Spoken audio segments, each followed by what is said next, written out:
Good afternoon, everyone. Thank you for coming out to hear about ISO Energy. My name is Marty Tunney. I'm the COO of the company.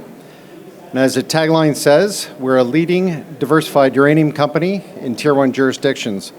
We're really focused on our flagship Athabasca property, the Hurricane deposit, which is the highest grade uranium deposit globally, and also on getting into production on our projects down in Utah. I will be making forward-looking statements, so please take the time to take a look at these on our corporate website. So a little bit about the company. We really are built for the current uranium market.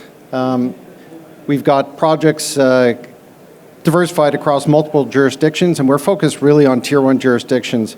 We've got our past producing mines in Utah with the toll milling arrangement with Energy Fuels, where we've got access to their operating White Mesa mill. We've got our Hurricane deposit in the Athabasca Basin, part of the VRIC project with significant exploration upside.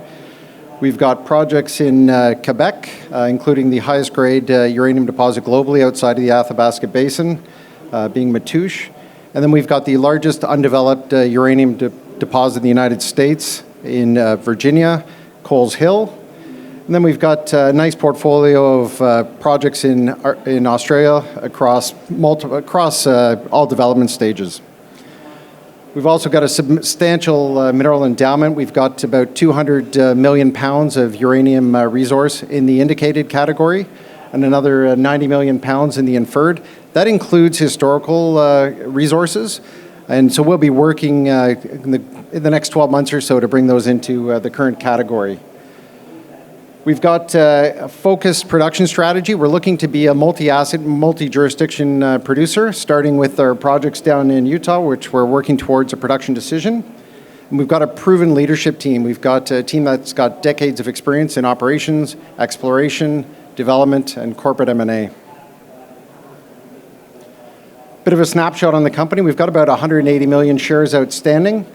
We've got a very strong market cap at about $500 million, and you can see we've got a really nice cash position right now to allow us to move forward on our plans for the next 12 months.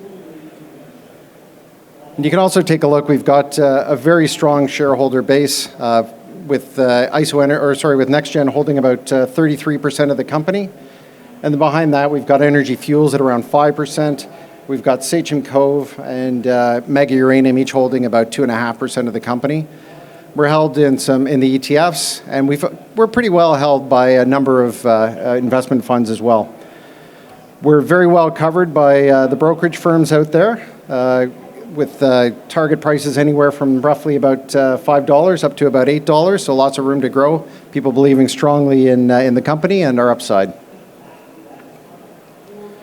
Now this slide I think does a really nice job of giving you a graphic of what the company is all about. The company itself provides near, medium, and long-term leverage to rising uranium prices. And where we really want to be is on the right-hand side of this slide. So you look at Tony M, for instance, near-term production potential. That's where we want to be, and that's the goal here. Coming in behind that, we've got our Hurricane deposit, which we're still doing a lot of work on in terms of exploration, but we're also keeping an eye on that and looking at what's going on in terms of the changing landscape and the opportunity to develop deposits in the basin and what new technology is being developed, so we can bring that into making a production decision on that going forward. We've also got a great exploration package in multiple jurisdictions, and this would fill in right in behind Hurricane. We're continuing to advance that as well. And then we've got our call options. These are Coles Hill and Matoush. These are projects that a lot of money has been spent on historically. They're very well known, very well understood, not technically challenged, but we were able to pick them up because there was, and has been social and political challenges in those jurisdictions. But, given I'd say the time that we're in now and the people's willingness to move into the uranium sector, we feel that is something that is changing. And if something does change there, that would be a stepwise change for the company. These are assets that in past cycles carried multi-$100 million market caps on their own. So a good position for us to be in, holding great assets. We've also got a substantial equity portfolio, largely we picked up through either spinouts or just through vending out assets. So we hold a nice number of shares in NextGen. We've got ATHA, Premier American Uranium, Jaguar, which is a private company. We expect to go public in the United States in the coming quarter. Pure Point Uranium, where we've entered into a joint venture on the eastern half of our, or on the eastern portion of our VRIC property, and Future Fuels as well. And we're going to continue to evaluate M&A opportunities as we move forward. And it really is, we've got a compelling value proposition here. We look at the landscape of what we consider our competitors and the metrics that are used to come up with a market cap. And I think a big factor here is resources. And we look at what we've got in terms of resources, and we look at our peers. And I think one of the challenges we face is some of these numbers are based on historic resources, which is why we're going to be focused on bringing those up to current standards. We also are looking at our competitors having NYSE listings and other American listings, and that's why we're focused on getting a US listing, and we expect that to be in the first half of this year. And then you can look at the rest of the metrics, including geographic diversification, geographic risk, where we we compare very favorably, and also at a high-grade portfolio, plus 1% deposits in the package, and with the core of our Hurricane deposit being 34.5% uranium, I think we compare very favorably. So lots of room for upside here. And I mentioned the Hurricane deposit here. We have the highest grade uranium deposit globally.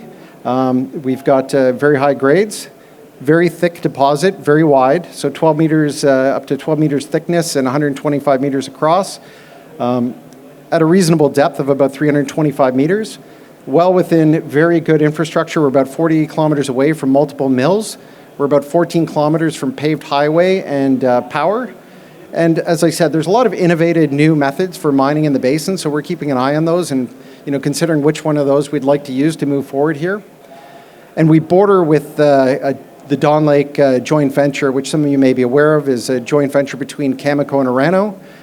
They sit on the other portion of the property, and it looks like the deposit continues along to the west there. And if you look at the Yethanene website, which publicly discloses what the joint venture is planning for the future, they've actually permitted an extremely expansive exploration program just on the other side of the property there, so we'll be keeping an eye on that. That's pretty exciting for us. And lots of exploration upside. In particular, we'll be doing about 2,800 meters of drilling just around the existing resource to expand that. And this is largely based on past drilling and also with the ambient noise tomography work that we've done in the past to map out the deposit. And then we'll be expanding further to the east. We'll be looking to expand further to the east with another 6,000 meters of drilling out along 6 kilometers through 15 holes, right up until we get closer to the Turner Lake joint venture that we've got with the folks over at Pure Point. Down at our Utah operations, we'll continue to work on the projects. As some of you might be aware, we spent a significant amount of time and effort to get our Tony M project, or Tony M mine, into production-ready status. These are fully permitted, past-producing mines that have an extensive amount of money spent on them historically. Tony M is now, we're right at the ore phase, and I'll show you some photos here. We've really done a lot of work in the underground. We've cleaned it up. We've got it ready to go. We've upgraded all the utilities and really ready for that production decision. And one of the things we're working on there in particular is ore sorting. That'll help us, modify, I think, improve the economics of getting the ore out to the White Mesa Mill, which is about 127 miles away, and that'll be a big focus of this year. I talked a bit about the call options here, and I don't want to spend a lot more time. I'm running out here in terms of timing, but again, this would be a massive development for the company if we were able to get any traction at either one of these deposits. Again, Coles Hill, the largest undeveloped project in the United States, sitting in a state that's, I think it's got the highest amount of nuclear power per home in all of the states in the U.S., 4 nuclear reactors, and well understood mining jurisdiction. We've got a very strong team of leaders led by Richard Patricio, our chairman, Lee Currier, and Chris McFadden on the board, and an extensive additional board members, and a very strong team with management led by Phil Williams. I'm out of time here, but if you have any questions on the work program this year, Dan Brisbane's at our booth 427. Feel free to drop by. He's our VPX. Thank you all for coming out.